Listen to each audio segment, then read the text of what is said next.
Have you ever noticed how some people seem to have this almost mysterious ability to influence the energy in a room?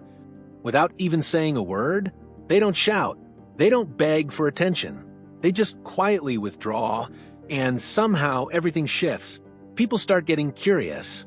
They start chasing. They start feeling something they can't quite explain. And I started thinking, what if I did the same? What if you did the same? What would happen if, instead of reacting to everything right away, we chose silence? If we chose to retreat instead of explode, that's where the power really starts. Because the moment I stopped being emotionally available all the time, physically, psychologically, spiritually, it was like the world around me didn't know how to handle it. People were used to having a version of me they could control through my reactions, through my predictability. But when I stepped back, when I chose not to play that role anymore, everything changed. People who thought they had me all figured out suddenly realized they didn't know me at all. Carl Jung once said, "Everything that irritates us about others can lead us to a better understanding of ourselves." And that hit me hard. Because when I started becoming less available, less reactive, I noticed something. The people who got desperate, the ones who got irritated, the ones who kept poking at me just to see if I'd react, they weren't exposing me. They were exposing themselves. That's when I realized I had been manipulated without even knowing it. I had been pouring myself out, emotionally bending over backwards just to keep peace, to hold on to people who probably were never really mine to begin with. Every forced yes, every quick reply, every emotional outburst, I was giving away tiny pieces of myself. And at the end of the day, I was left feeling drained, frustrated, and just hollow. And you know why? Because I was too available for people who didn't even deserve a second of my silence. But this video, this isn't about cutting yourself off from the world. It's about something deeper. It's about choosing yourself. It's about what Jung called individuation, the process of becoming whole, authentic, complete. And it all begins with realizing that silence can be more powerful than 1,000 arguments. That stepping back, not out of fear, but out of clarity, is actually an act of strength. So, let me ask you, face to face, how much longer are you going to let other people's emotions control yours?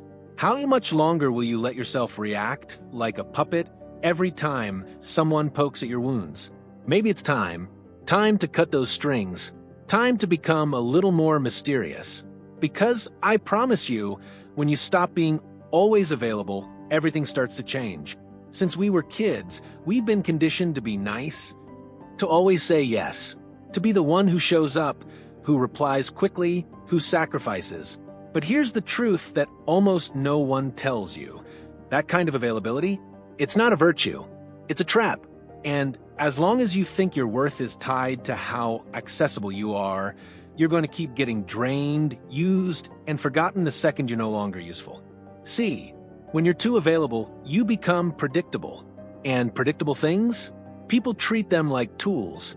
They come to you for comfort, attention, validation, and once they get it, they shelve you like some emotional vending machine. And the wild part? You might not even see it. Because you're stuck in this illusion. If I'm here for everyone, someone will eventually be here for me. But it doesn't work like that. Jung talked about the persona, the mask we wear so others will accept us. And that mask? It's why you say, "I'm fine," when you're suffocating inside. It's why you respond to texts while your soul is begging for rest. It's why you constantly justify yourself, defend yourself, as if you owe your existence to everyone but you. But here's what I've come to understand. The more I center my life around other people's needs, the more I disappear from my own. Being endlessly available? That's self-abandonment in disguise. It's a quiet form of begging. For approval. For belonging. For control over how others see us. But the price for all that is our peace, our life force. And the reality is your energy is not unlimited. It's actually really, really fragile. And people who expect you to always be available, they don't want you. They want what you give them. Validation, comfort, relief. And when you stop giving it, when you set boundaries, they don't get mad because you changed. They get mad because you stopped serving their purpose. And here's the most painful truth I had to face. The more I gave, the less people valued it. Because what's always there becomes background noise. No one respects what they don't have to earn. So now, I ask you, who actually deserves your time? Who deserves your presence? And maybe more importantly, who deserves your absence? But before you answer that, we've got to unpack something even deeper. Why do we react so much? Why do we feel this automatic pull to reply, explain, defend, agree? What's behind that urge? Jung called it psychic energy. And that's what we're diving into next. Your energy is all you've got. And if you're not protecting it, someone else is definitely using it for their benefit. Now, if this is hitting home for you, go ahead and subscribe. This journey isn't over, we're just getting started.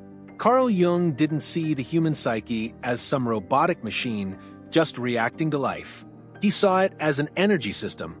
And every thought, every emotion, every action, each one costs you something. So, the real question is, are you choosing where your energy goes? Or are you letting the world decide for you? Because every time you react impulsively, whether it's to a comment, a criticism, or a moment of silence that makes you uncomfortable, you're giving away pieces of your strength. You're handing out your power to situations that don't feed you in return. And Jung made it clear what you resist persists. The more you fight and react, the more trapped you become. People who feel emotionally exhausted all the time, they're not weak. They're just misdirecting their energy. And when you live in that state of constant drain, you're vulnerable. And that's when the opportunists come in. They don't need to scream or manipulate you in obvious ways. All they have to do is push your buttons, the ones you leave exposed, and you react over and over again, every single time. Jung believed that a healthy psyche knows how to keep its energy within the system. That means being able to say no without guilt, choosing silence without shame, observing before acting. Because real strength isn't in the reaction, it's in the choice. It's in knowing yourself deeply enough to recognize when you're being pulled. How many times have you lost sleep, stuck in a loop over a conversation that didn't end well? How many hours have you spent trying to rewrite a moment in your head or trying to figure out why someone treated you the way they did? That's psychic energy. Drained, gone, on people who don't even know how much space they're taking in your head. But when your energy is protected, it's powerful. You walk into a room and people feel it. You don't even have to speak. But when it's scattered, when you're always reacting, you fade. You become invisible, easily manipulated, emotionally fragile. And let's be real, the world has no mercy for people who give themselves away too easily. So here's what I've started doing. I watch my triggers. I pay attention to what throws me off center, because that is where my energy is leaking. And that's what I have to reclaim.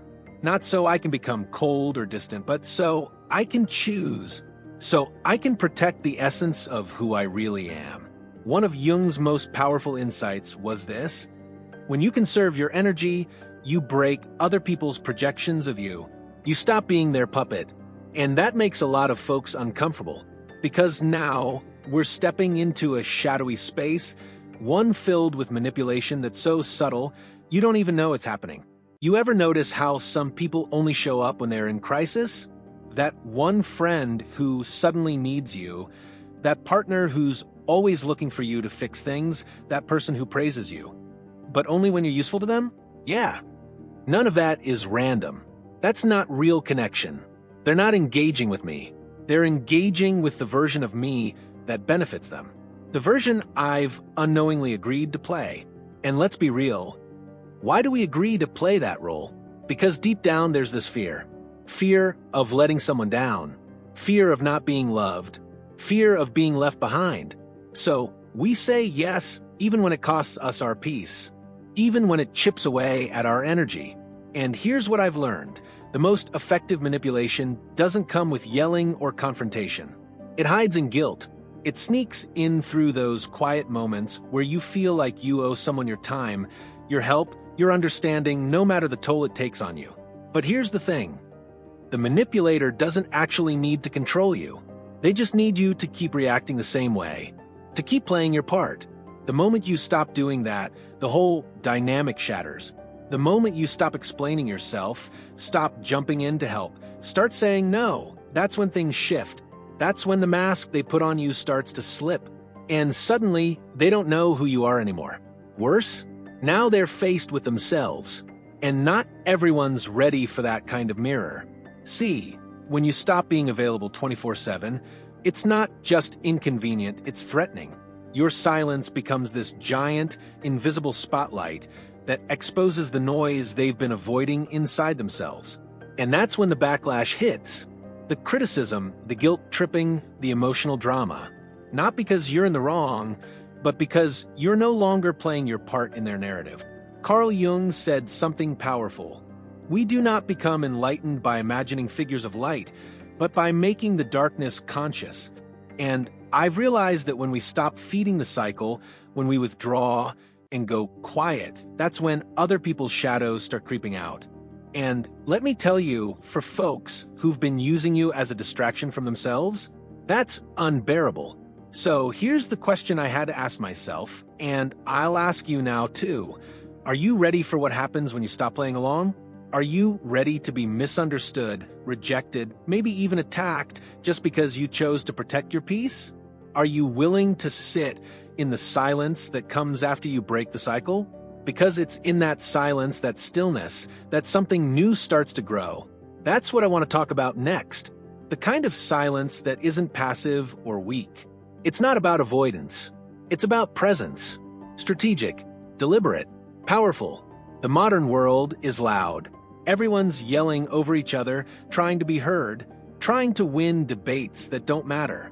But real power? That lives in silence. Not the silence of defeat, but the silence of inner clarity.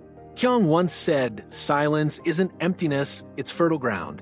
And once I stopped reacting, I started seeing things I never noticed before. Patterns, manipulations, cycles of burnout and self-sabotage. Silence gave me lucidity. And for people who survive by controlling others, lucidity is terrifying. You ever notice how some folks panic when you don't text back? When you don't explain yourself? When you just go quiet? It's not because they miss you. It's because your silence steals the script they've been using to control you. When you talk, you're still playing the game. But when you go silent, the whole game changes. True silence isn't the absence of sound, it's the mastery of your energy. It's the moment you stop being dragged into everyone else's emotional storms. It's choosing peace over chaos. Jung talked about individuation, becoming who you really are, and that requires distance, space, stillness, because it's only in silence that you can hear yourself clearly without the world's noise clouding your truth. But let's not sugarcoat this. Silence has a price. People will fall away. People who only saw you through their own lens will suddenly call you cold, distant, arrogant. But that reaction? That's not about you. That's about them losing access to the version of you that served them. And here's the hardest truth I've had to accept. As we grow, we become more selective with our words, our time, our energy. Because we finally get it, our energy is precious and not everyone deserves access to it. Silence isn't retreat, it's sovereignty. It's the language of someone who has nothing left to prove. And yeah, silence can make people uncomfortable. It forces them to sit with their own thoughts, their own mess. But that discomfort, it speaks louder than any argument ever could. You don't have to explain your absence. The absence is the explanation. And those who are threatened by it, they're showing you just how much they depended on your chaos to keep their own narrative going. But the most powerful silence? It's the one that doesn't shake them. It's the one that rebuilds you. The silence that reconnects you to your essence. That helps you recover the energy you've been leaking into people and situations that never deserved it. And that's exactly what we'll dive into next. How to reclaim that energy and start choosing with intention where it goes and where it doesn't. If you're going through that right now, if you're learning to say no, to hold your boundaries, to walk away from what drains you, I talk about all of this in my book Beyond the Shadow. It breaks down Jung's biggest concepts and gives you practical tools to protect your energy and come back to yourself. Links in the pinned comment if you're interested. But Let me be honest, knowing this stuff in your head isn't enough. You've got to live it. If you're still saying yes when you mean no, if you're still replying to messages that make your stomach turn, if you're still showing up in places that feel hollow and draining, then it's just another form of self-betrayal. Transformation doesn't start with awareness. It starts with action. This whole idea of conscious unavailability, it's not about being heartless or aloof. It's about becoming intentional, not being accessible to everyone at every moment for any reason. It starts small, not replying right away, breathing before reacting, stepping away from conversations that are just chaos in disguise, turning off your phone without guilt, saying not today, saying I'm not getting involved, saying this isn't mine to carry. And here's the key. You don't have to justify any of that. You don't owe anyone an explanation. And for some people, that will feel unforgivable, because when you stop explaining, they lose the last thread of control they had over your narrative. Jung knew individuation required solitude, not a sad, lonely kind of solitude, but a sacred, healing one. A time where you pull back from the noise and listen to your own voice again, where you stop building your identity through other people's eyes and finally see yourself clearly. Want to know if you're evolving? Watch who drifts away when you get quiet. Watch who tries to bait you back into the old version of yourself. Watch who says you've changed when you finally start to protect your peace. That's not failure. That's freedom. And yeah, it's going to feel weird at first. You might feel guilty, selfish, maybe even mean. But that's just the detox. That's what happens when you stop being who the world conditioned you to be and start becoming who you really are. You've spent years putting yourself second. Of course the shift feels wrong at first, but that discomfort, it means you're finally healing. Conscious unavailability is the foundation of real freedom. When you say no to the world, you're saying yes to yourself. When you leave a toxic space, you're making it clear your peace matters more than false connection. And when you stop explaining yourself, you finally start being respected, maybe not by everyone, but by the right ones. And let's be clear, not everyone's ready for this version of you. Your absence will force them to see things they'd rather ignore. Your peace will expose their chaos. And when that happens, they'll push back. They'll accuse. They'll twist it. And yeah, it might hurt. It might feel like you're losing something, but really, you're just losing the illusion. So, what comes after that? What comes after the silence, the distancing, the solitude? That's what I'll talk about in the final part. How that uncomfortable silence becomes a doorway, a path to rebirth, a path to becoming whole, even if you're walking it alone. And that's when something beautiful happens. The silence turns into peace. The solitude becomes strength. And for the first time, you're not reacting. You're creating. You're living. You're choosing you. If this resonated with you, if you felt something shift while listening, drop a comment and let me know. I choose my peace. Let's see how many of us are done settling for less.